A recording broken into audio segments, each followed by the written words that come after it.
സന്തോഷ്, ഏറ്റവും സങ്കടകരമായ വാർത്തയായിരുന്നു ഈ മരണവാർത്ത എന്ന് പറയുന്നത്. അത്രമേൽ വേദനയോടെയാണ് നമ്മളെല്ലാവരും അത് കേട്ടത്. ഇപ്പോൾ പ്രത്യേക അന്വേഷണ സംഘത്തെ രൂപീകരിച്ചിരിക്കുന്നു എന്നതാണ് ഏറ്റവും പ്രധാനപ്പെട്ട കാര്യം. അന്വേഷണ സംഘം അവരുടെ അന്വേഷണ നടപടികൾ തുടങ്ങിയോ? ആദ്യഘട്ടമായി അവർ കോളേജിലേക്ക് പോവുകയും വിദ്യാർത്ഥികളുടെ മൊഴിയെടുക്കുകയുമാണോ ചെയ്യുന്നത്?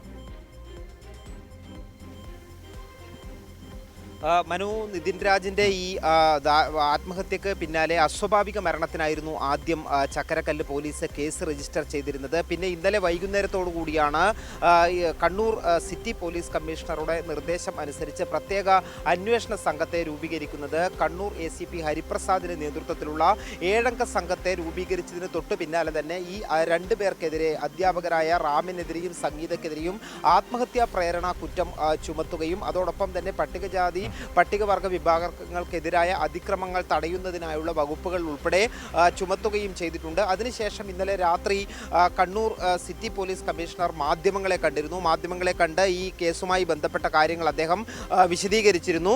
ഈ കേസിൻ്റെ അന്വേഷണവുമായി മുന്നോട്ട് പോകുന്നതിൻ്റെ ഭാഗമായി തന്നെ കോളേജിലെ അധ്യാപകരിൽ നിന്നും സഹപാഠികളിൽ നിന്നും ഒപ്പം നിതിൻ രാജിൻ്റെ മാതാപിതാക്കളിൽ നിന്നും മൊഴിയെടുക്കും എന്നുള്ളതാണ് പോലീസ് അറിയിച്ചിട്ടുള്ളത്. അതിനായി തിരുവനന്തപുരത്തേക്ക് അന്വേഷണ സംഘം പോകും എന്നുള്ള കാര്യവും അറിയിച്ചിട്ടുണ്ട്.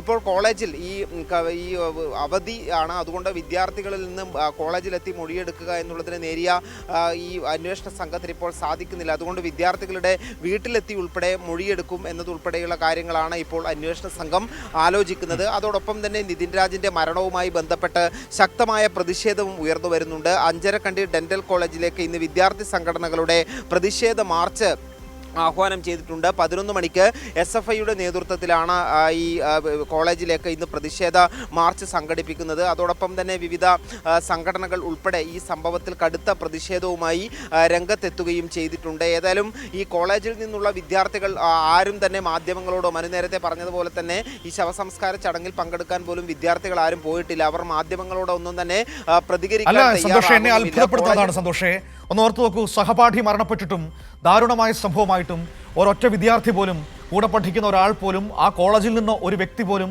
ആ സംസ്കാര ചടങ്ങുകൾക്ക് വന്നിട്ടില്ല എന്നത് എന്നെ സത്യത്തിൽ വല്ലാതെ അത്ഭുതപ്പെടുത്തുന്നുണ്ട്. ഒരുപക്ഷെ വിദ്യാർത്ഥികളെ ഈ മാനേജ്മെന്റ് ഭീഷണിപ്പെടുത്തിയിട്ടുണ്ടോ എന്ന് നമുക്കറിയില്ല. അതുകൊണ്ടാണോ ഇനി അവർ വരാതിരുന്നത് എന്ന് നമുക്കറിയില്ല. പക്ഷേ ആ കോളേജിൽ നിന്ന് പോലും ആരും വന്നിട്ടില്ല. അപ്പോൾ അതിൻ്റെ അർത്ഥം എന്താണ്? കോളേജ് അധികൃതർക്ക് പലതും മറയ്ക്കാനുണ്ട്. ഇതിനോടുള്ള താല്പര്യമില്ലായ്മ നമുക്കതിൽ കാണാൻ കഴിയുന്നുണ്ട്.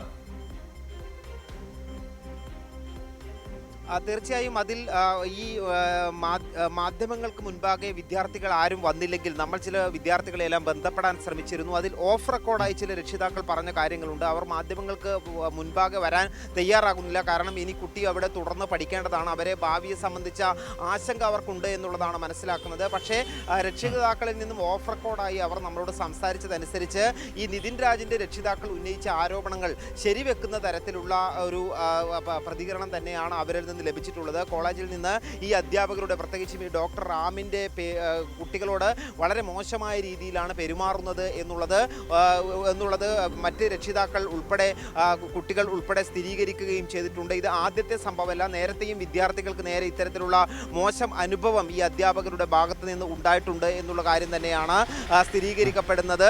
ഏതായാലും ഇതിൽ ഈ നിതിൻ രാജിൻ്റെ ശബ്ദ സന്ദേശം പുറത്തു വന്നതിലുൾപ്പെടെ കൃത്യമായും എന്താണ് അവിടെ സംഭവിച്ചുകൊണ്ടിരിക്കുന്നത് എന്നുള്ള കാര്യങ്ങൾ പറയുന്നുമുണ്ട്. അതുകൊണ്ട് തന്നെ വലിയ പ്രതിഷേധം ഉയർന്നു വരേണ്ട സാഹചര്യം തന്നെയാണുള്ളത്. വലിയ പ്രതീക്ഷയോടുകൂടി പഠിക്കാനായി ചെല്ലുന്ന വിദ്യാർത്ഥികളുടെ, അധ്യാപകരുടെ ജാതിവെറിയും അവരുടെ ഈ ഒരു മനോഭാവവും കൊണ്ട് അവരുടെ കുടുംബത്തിന് തന്നെ കുട്ടികളെ നഷ്ടപ്പെടുന്ന അവസ്ഥയുണ്ടാവുക. വളരെ ദാരുണമായ ഇത്തരം സംഭവങ്ങൾ തീർച്ചയായും ആവർത്തിക്കപ്പെടാതിരിക്കേണ്ടത് തന്നെയാണ്. അതുകൊണ്ട് തന്നെയാണ് വലിയ പ്രതിഷേധങ്ങൾ ഒരു ഭാഗത്ത് ഉണ്ടാവുകയും ചെയ്യുന്നത്. ഇന്ന് വിദ്യാർത്ഥികളുടെ മാർച്ച് ഉൾപ്പെടെ കോളേജിലേക്ക് നടത്താൻ തീരുമാനിക്കുകയും ചെയ്തിട്ടുള്ളത്. അതേസമയം തന്നെ ഈ 7 അംഗ അന്വേഷണ സംഘം അന്വേഷണത്തിന്റെ ഭാഗമായിട്ടുള്ള തുടർ നടപടികളിലേക്ക് ഇന്ന് കടക്കുകയും ചെയ്യും. മനു, ഈ ഇത്രയും വിവാദമായിട്ടും ഇത്രയും നാട് മുഴുവൻ വേദനിപ്പിക്കുന്ന ഒരു സംഭവമായിട്ടും സന്തോഷേ, ഒരു വാചകമെങ്കിലും ആ മെഡിക്കൽ കോളേജിന്റെ ഭാഗത്ത് നിന്ന് വന്നിട്ടുണ്ടോ? എന്തെങ്കിലും ഒരു പ്രതികരണം അവർ നടത്തിയിട്ടുണ്ടോ?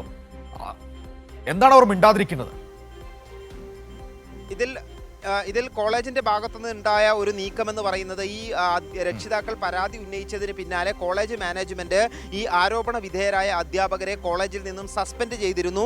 അതിനുശേഷം ഏതെങ്കിലും തരത്തിലുള്ള പരാതികൾ ഉയർന്നു വരികയാണെങ്കിൽ തുടർ നടപടികൾ സ്വീകരിക്കും എന്നുള്ളതാണ് അവർ അറിയിച്ചിട്ടുള്ളത്. അന്വേഷണവുമായി സഹകരിക്കും എന്നുള്ള കാര്യം കൂടി കോളേജ് മാനേജ്മെന്റ് അറിയിച്ചിട്ടുണ്ട്. പക്ഷേ മനു പറഞ്ഞതുപോലെ തന്നെ ഒരു വിദ്യാർത്ഥി ഇത്തരത്തിലുള്ള ഒരു സംഭവം ഉണ്ടായിട്ടും അതിനെ അപലപിക്കാനോ അവർക്കൊപ്പം നിൽക്കാനോ, സാധാരണഗതിയിൽ നമുക്കറിയാം കോളേജിൽ പഠിക്കുന്ന അല്ലെങ്കിൽ ഒരു വിദ്യാഭ്യാസ സ്ഥാപനത്തിൽ പഠിക്കുന്ന കുട്ടികൾ ഇത്തരത്തിൽ മരിച്ചുപോയാൽ അല്ലെങ്കിൽ അവർക്ക് ഇങ്ങനെ എന്തെങ്കിലും തരത്തിലുള്ള അത്യാഹിതം ഉണ്ടായിക്കഴിഞ്ഞാൽ അധ്യാപകരും വിദ്യാർത്ഥികളും എല്ലാം ഒരുമിച്ച് നിൽക്കുന്ന കാഴ്ചയാണ് നമ്മൾ സാധാരണ കാണാറുള്ളത്. പക്ഷേ ഈ ഒരു നിതിൻ രാജിൻ്റെ കാര്യത്തിൽ ആരും അവിടെ ശവസംസ്കാര ചടങ്ങിൽ പോലും പങ്കെടുക്കാൻ എത്തിയിട്ടില്ല എന്നുള്ളത് തന്നെ കാര്യങ്ങൾ ദുരൂഹമാക്കി നിലനിർത്തുന്നുണ്ട്. ഏതായാലും ഇതുമായി അന്വേഷണം കൂടുതൽ മുന്നോട്ട് പോകുമ്പോൾ ഇതുമായി ബന്ധപ്പെട്ട കൂടുതൽ വിവരങ്ങൾ തീർച്ചയായും പുറത്തു വരും എന്നുള്ളത് തന്നെയാണ് മനസ്സിലാകുന്നത്. ഒരുപക്ഷെ മാധ്യമങ്ങൾക്ക് മുൻപാകെ വരാനെല്ലാം ഭയക്കുന്ന ഈ വിദ്യാർത്ഥികൾ അന്വേഷണ സംഘം മൊഴിയെടുക്കുന്ന സമയത്ത് ഈ വിവരങ്ങൾ കൈമാറാനുള്ള സാധ്യതയുമുണ്ട്. നേരത്തെ ഞാൻ പറഞ്ഞതുപോലെ നമ്മൾ ബന്ധപ്പെട്ട കുട്ടികൾ തന്നെ, അവരുടെ രക്ഷിതാക്കൾ തന്നെ ഈ കാര്യങ്ങൾ സ്ഥിരീകരിക്കുമ്പോൾ തീർച്ചയായും അന്വേഷണ സംഘത്തിന് മുൻപാകെയും അവരത് പറയാനുള്ള സാധ്യതയുണ്ട്. അങ്ങനെയാണെങ്കിൽ കൂടുതൽ ഇത്തരത്തിൽ പക്ഷേ മറുഭാഗവും നമ്മൾ കാണണം സന്തോഷ്, മറുഭാഗവും നമ്മൾ കാണണം സന്തോഷ്. ഒരു കാര്യം ഓർക്കുക, ഒരുപക്ഷെ ഈ വിദ്യാർത്ഥികളെ മാനേജ്മെന്റ് ഭാഗത്തു നിന്ന് തുറന്നു പറയാതിരിക്കാനുള്ള സമ്മർദ്ദം ഉണ്ടാകാനുള്ള സാധ്യത വളരെയേറെയാണ്. അതുകൂടി നമ്മൾ മുൻകൂട്ടി കാണേണ്ടതാണ്. തീർച്ചയായും അങ്ങനെ ഒരു ഏറ്റവും പ്രധാനപ്പെട്ട കാര്യം, ഈ കുട്ടികൾ അവരുടെ ഭാവിയെ സംബന്ധിച്ച് വളരെ ആശങ്കയിലാണ് എന്നുള്ളതാണ്. നമ്മൾ ഇന്നലെ സംസാരിച്ച കുട്ടികളും രക്ഷിതാക്കളും എല്ലാം തന്നെ അവരുടെ ഭാവിയെ ബാധിക്കുമോ, കാരണം പിന്നീട് ഏതെങ്കിലും തരത്തിൽ അവരുടെ കോളേജിലെ തുടർ വിദ്യാഭ്യാസത്തെ ബാധിക്കുമോ എന്നവർ ഭയപ്പെടുന്നുണ്ട്. ആ ഭയത്തിന് കാരണം തന്നെ കോളേജ് അധികൃതരുടെ മുൻ അനുഭവങ്ങളാണ് എന്നുള്ള കാര്യത്തിൽ യാതൊരു സംശയവുമില്ല. ഇത്തരത്തിലുള്ള സംഭവങ്ങൾ ഉണ്ടാകുമ്പോൾ വിദ്യാർത്ഥികൾക്ക് നേരെ പ്രതികാരപരമായിട്ടുള്ള നടപടികൾ അവരുടെ ഭാഗത്തു നിന്നുണ്ടായിട്ടുണ്ട് എന്നുള്ള കാര്യം വസ്തുത തന്നെയാണ്. അതുകൊണ്ട് തന്നെയാണ് ഈ ഒരു സഹപാഠി കൂടെ പഠിക്കുന്ന ഒരാൾ ഈ ഒരു സംഭവത്തിൽ മരണപ്പെട്ടിട്ടും അതിൽ പ്രതികരിക്കാൻ പോലും കുട്ടികൾ ഭയപ്പെടുന്നത് അതുകൊണ്ടാണ് എന്നുള്ളത് വളരെ യാഥാർത്ഥ്യമാണ്. ഏതായാലും അന്വേഷണ സംഘം വളരെ കാര്യക്ഷമമായി തന്നെ ഈ കേസ് അന്വേഷണം ആരംഭിച്ചിട്ടുണ്ട്. ഏതായാലും കൂടുതൽ കാര്യങ്ങൾ ഇത് പുറത്തു വരാനുണ്ട്. ആത്മഹത്യാ പ്രേരണ കുറ്റം ചുമത്തിയ സാഹചര്യത്തിൽ പ്രതികളെ അറസ്റ്റ് ചെയ്യാനുള്ള നീക്കം പോലീസ് ആരംഭിച്ചിട്ടുണ്ട്. സ്വാഭാവികമായും പ്രതികൾ മുൻകൂർ ജാമ്യാപേക്ഷയ്ക്ക് വേണ്ടി ശ്രമിക്കും എന്നുള്ളത് തന്നെയാണ് മനസ്സിലാകുന്നത്. ഏതായാലും ഈ പ്രതികളായ അധ്യാപകരെ അറസ്റ്റ് ചെയ്യാനുള്ള നീക്കം കൂടി അന്വേഷണ സംഘം ആരംഭിച്ചിട്ടുണ്ട് എന്നുള്ളതാണ് മനസ്സിലാക്കുന്നത്. മനു.